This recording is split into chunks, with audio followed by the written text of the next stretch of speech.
Well, like it said in the trailer, the biggest piece of symbolism is the silver slippers on the yellow brick road.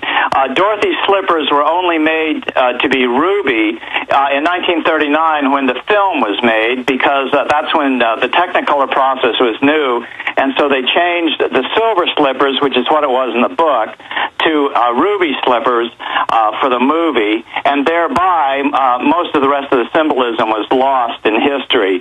But if you go back to the book and you look at the illustrations, Dorothy's slippers were silver, and that was the symbolism.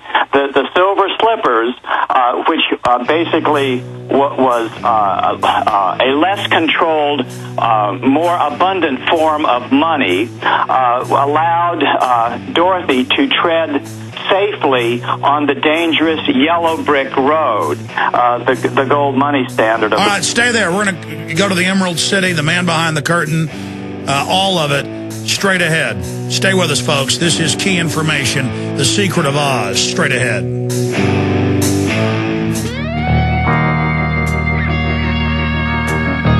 If you go back to the founding of this country, they were fighting fractional reserve bankers and money manipulators. Go back to Christ's time, he was fighting the money changers. Now you go study ancient Chinese history. 3,000 years ago, they were having revolts over this, the manipulation of money. If you look at Abraham Lincoln, and before that Andrew Jackson, it was all about the banks. The Wizard of Oz is about the banks and money. This is the issue, because if you let private groups control your issuance of currency and credit through different manipulations, you will be a slave. What did Thomas Jefferson say? If we ever let private banks and the corporations that grow up around them control the issuance of currency and credit, our children will grow up homeless on the continent their forefathers conquered. This is what we're talking about. And Bill Still, the maker of the new film, The Secret of Oz, he is such an excellent filmmaker, such a great researcher. Continue. You've gotten up to the silver slippers on the yellow brick road. Continue. Well, let me continue with what you were just saying. And yet, all of these things throughout history have disappeared from history books. So you have to ask yourself why.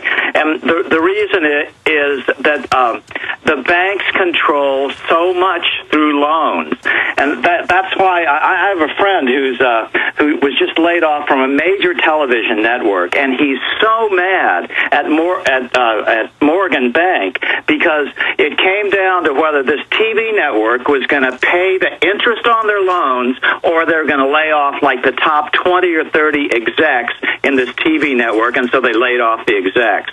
So, that's how banks control the media. They don't necessarily have to own them, but as long as you're mortgaged out to the max, any business that's mortgaged out to the max can't go against the bankers. That's why you see essentially rule by banker in this country right now. Well, that's happened for hundreds of years. When farmers would start revolting and speaking out, the banks would just call their loans. Which is why it's so amazing that we have, and we'll talk about it later, this wonderful example of a correct banking system with the State Bank of North Dakota. And, another thing that you said, this is such an important issue. As I pointed out in the trailer, this is the ultimate civil rights struggle, this ability of bankers to loan governments money. The absolute total solution to this is government borrowing should absolutely be forbidden by every nation on the planet. Nations have... Governments don't need to borrow, like Lincoln and Kennedy said. They issue the currency. It's backed up by them. That's right. That's exactly right. And that's their most sovereign responsibility, according to Abraham Lincoln. Not defending the nation, not doing this or that. It's to have control of the money system. That's the most important thing of a nation. And it's to the point where we've reached debt saturation. But see, let me interrupt. This is a short segment, long one coming up, and you can roll with all your great info. But Bill, even a lot of our listeners probably go, you mean the government borrows money from bankers, but it says U.S. money? No, it doesn't. It says Federal Reserve note. Well, that's why you always see people saying, oh, the government's printing too much money. They're not printing it. They're borrowing it. That's twice as bad. Explain that in layman's terms. They're They're not. The government is not printing money. It's borrowing money by the issuance of U.S. bonds. That's how every single dollar in your pocket is created as a debt in this country. It's the debt money system. That's what they try to hide. That's why they try to have their politicians continually say, "Oh, we're going to pay down the national debt." Impossible. You cannot possibly pay down the national debt, because to eliminate the national debt would be to eliminate your money. To eliminate a portion of the national debt would be to eliminate a portion of your money. We need to go to a non-debt money system where the government issues the money debt-free without the interest. It's the interest that's killing us. And that's what the Constitution says their job is. Congress will control the issuance of currency and credit. But I watched Bernanke before Congress telling Ron Paul, you're not allowed to even know what we're doing because you're not supposed to be involved in it. I mean, this is completely 180 degrees the opposite of the truth. That's exactly right. And it boils down to a question of whether you want bankers in control or you want Congress in control. Despite the fact that Congress might be corrupt, et cetera, government is all we've got. It's a blessing from God given us to try to control the banking establishment. That is the essential thing, the difference between us. Yeah, if we had a real government like Thomas Jefferson, Kennedy tried to block him, they killed him. I mean, look. You need honest, fair money as the agreed-upon mode of exchange, and then goods and services and ideas are what have the value, instead of this parasite economy waging war against the real economy. Notice it's the big mega bankers that fund all the eugenicists and the fake environmentalists, and it's the carbon tax they're going to use to destroy our society. They are at war against real wealth. It is a black hole that you mathematically cannot pay back, and that's what your film explains. These people, it's either us or them, ladies and gentlemen. Bill Still's our guest. Secret of Oz, available on DVD at Infowars.com. You get it right now. Just let these bankers... Bill, put it this way, and then let's get back into the film.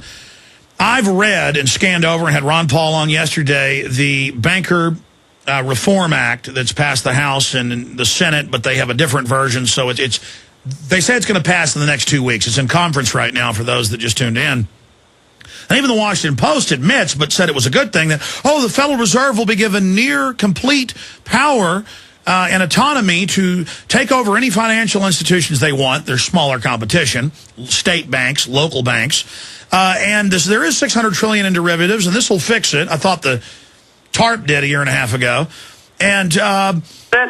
I mean, it's incredible. So the group that's engineered this, let's give them even more power. So it's not just, we've got to beat them now. If we don't expose them now and give real solutions, they're going to use the crisis they created for even more power.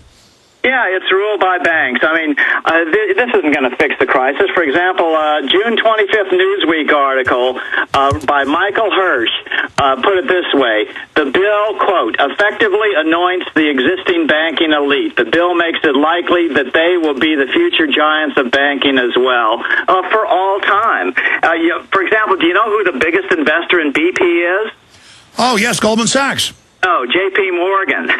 Oh, they were the biggest, but they dumped some of their stock right before. I forgot. Right. Well, and everybody's jumping on Goldman Sachs. I mean, they get a lot of. They should get a lot of blame. But J.P. Morgan in the derivatives mess is like 50 times bigger than Goldman Sachs, dwarfing Goldman Sachs. J.P. Morgan is the center of this whole black hole. And also, I want to say something else. I just came back from a trip to Sweden, Germany, and Iceland, and I do want to talk about Iceland. Yeah, I know you had Birgitta on a couple days ago, but you're big, and there are people in Sweden and Iceland right now listening to this program right now. Your name is well known over there.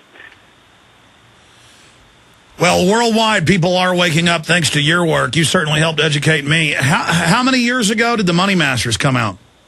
It was 14 to 15 years now. Yeah. I want to digress. I didn't know that it was this show that inspired you to go down the yellow brick road with The Secret of Oz. What was said on the show? I mean, I've been aware of that forever, but I didn't...